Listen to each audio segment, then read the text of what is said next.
Operation सिंदूर को लेकर देश के लोकसभा में चर्चा के दौरान जब देश के विदेश मंत्री एस जयशंकर खड़े हुए तो फिर बवाल मच गया। उस दौरान लगातार विपक्ष की टोका टोकी से नाराज देश के गृह मंत्री जब खड़े हुए तो उनका एक अलग ही तेवर देखने को मिला। उन्होंने विपक्षी पार्टियों पर निशाना साधते हुए कहा कि आपको ओथ लिए हुए भारत सरकार के मंत्री पर यकीन नहीं है और आपको विदेशों पर यकीन है। मेरी एक बात की आपत्ति है, भारत देश का शपथ लिया हुआ विदेश मंत्री यहाँ स्टेटमेंट कर रहा है, उस पर भरोसा नहीं है, उनको किसी और देश पर भरोसा है। मैं समझ सकता हूं उनकी पार्टी में विदेश का महत्व क्या है, मगर इसका मतलब ये तो नहीं है पार्टी की सारी चीजें यहाँ सदन में आकर थोपे। भारत के विदेश मंत्री पर भरोसा नहीं करोगे? ओथ लिया हुआ व्यक्ति यहां पर बोल रहा है, ही इज रिस्पॉन्सिबल।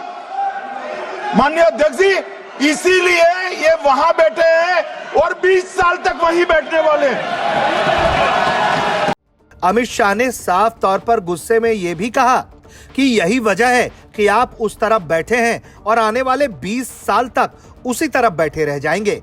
इतना ही नहीं, विपक्ष की टोकाटाकी से नाराज देश के गृह मंत्री अमित शाह ने सदन के स्पीकर से भी संरक्षण की मांग की और यह भी कहा कि अगर विपक्ष के लोग चुप नहीं होंगे तो फिर वो भी अपनी पार्टी के सदस्यों को रोक नहीं पाएंगे। मंत्री जी को संरक्षण देना चाहिए।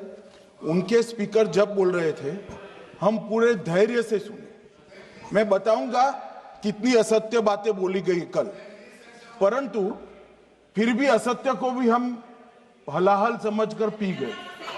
अब ये सत्य भी नहीं सुन पाते हैं। माननीय अध्यक्ष जी, मुझे लगता है आपको प्रोटेक्शन देना चाहिए।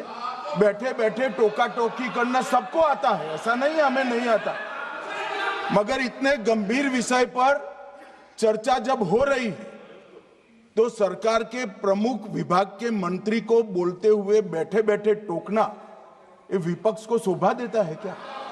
मान्यवर, आपने बिल्कुल उनको आग्रह से कहना चाहिए, वरना हम भी हमारे मेंबर को बाद में समझा नहीं पाएंगे। दरअसल विदेश मंत्री एस जयशंकर सदन को यह बता रहे थे कि 9 मई की रात को यूएस के वाइस प्रेसिडेंट जेडी वांस ने पीएम नरेंद्र मोदी को फोन किया और यह कहा कि अगले कुछ घंटे में पाकिस्तान भारत पर एक बड़े हमले की तैयारी कर रहा है।